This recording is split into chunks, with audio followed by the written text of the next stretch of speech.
का जीवन केवल उसके कर्मों पर चलता है। जैसा कर्म होता है वैसा उसका जीवन होता है। इस संसार में देखने के लिए बहुत सारे खूबसूरत स्थान हैं, पर सबसे खूबसूरत जगह है बंद आंखों से अपने भीतर देखना। सफलता खुशी की चाबी नहीं है, खुशी सफलता की चाबी है। आप जो कर रहे हैं उससे अगर आप प्यार करते हैं तो आप जरूर सफल होंगे। बीता हुआ कल जीवन को समझने का एक अच्छा मौका है और आने वाला कल जीवन को जीने का एक दूसरा मौका। अनुमान मन की कल्पना है और अनुभव जिंदगी का सबक है। सच्ची खुशी तभी होती है जब आपकी सोच, कथन और कर्म में समानता हो। जैसे तेल समाप्त हो जाने पर दीपक बुझ जाता है, उसी प्रकार कर्म के क्षीण हो जाने पर भाग्य भी नष्ट हो जाता है। जब मेहनत करने के बाद भी सपने पूरे नहीं होते तो रास्ता बदलिए, सिद्धांत नहीं, क्योंकि पेड़ भी हमेशा पत्ते बदलता है, जड़ नहीं। मौन सबसे अच्छा उत्तर है किसी ऐसे व्यक्ति के लिए जो आपके शब्दों को महत्व नहीं देता।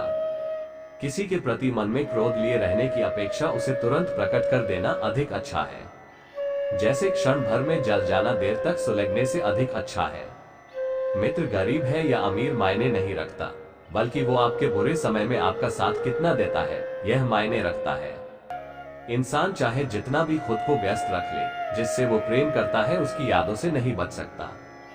भगवान कृष्ण पांडवों के प्रिय मित्र थे, हमेशा उनका साथ देते थे, लेकिन दान पुण्य करने की जब बात होती थी, श्री कृष्ण केवल कर्म को ही श्रेष्ठ दानवीर कहते थे। ये बात अर्जुन को अच्छी नहीं लगती थी। एक दिन अर्जुन ने भगवान कृष्ण से पूछा, वासुदेव, दान पुण्य तो 5 पांडव भी करते हैं, लेकिन आप हमारी कभी प्रशंसा नहीं करते। आप तो केवल कर्म को ही दानवीर कहते हैं, ऐसा क्यों?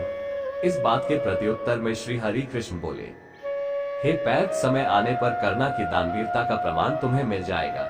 उसके कुछ महीनों बाद वर्षा ऋतु का आगमन हुआ था। चारों ओर मूसलाधार बारिश होने लगी थी। उस समय एक ब्राह्मण देवता पांडवों के महल में पधारे।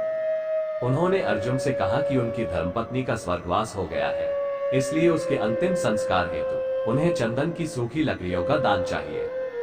अर्जुन ने मंत्री को बुलाया और सूखी चंदन की लकड़ियों का प्रबंध करने का आदेश दिया। कुछ समय बाद लौटकर मंत्री ने बताया कि हमारे कोषागार तथा राज्य में अन्य कहीं पर भी सूखी चंदन लकड़ी उपलब्ध नहीं है। बारिश का मौसम होने के कारण लकहारों ने भी काफी दिनों से वन में कदम नहीं रखा है। मंत्री से पूरी बात सुनकर अर्जुन ने ब्राह्मण देवता को चंदन की लकड़ियों की कमी के बारे में बताया।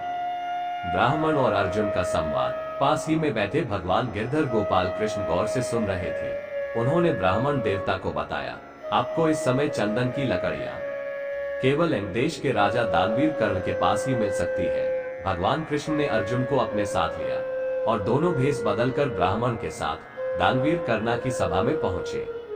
ब्राह्मण देवता ने उस सभा में कर्ण को भी चंदन की सूखी लकड़ियों का दान मांगा।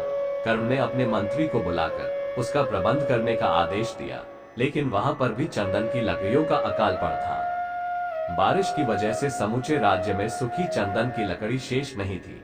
वो सुनने के बाद दानवीर कर्णा ने कुछ पल सोचकर सिपाहियों को बुलाया और महल के एक कक्ष के चंदन की लकड़ियों के खंभे तोड़ दिए और ब्राह्मण देवता को बहुत सारी सूखी चंदन की लकड़ियां उपलब्ध कराई। यहाँ तक कि उस ब्राह्मण को उसके घर तक लड़कियों समेत पहुंचाने की व्यवस्था भी कर दी। ये दृश्य भेष बदले हुए कृष्ण और अर्जुन भी देख रहे थे। उस दिन अर्जुन को कर्णा के दानवीर होने का प्रमाण प्राप्त हुआ। तो ये थी दानवीर कर्ण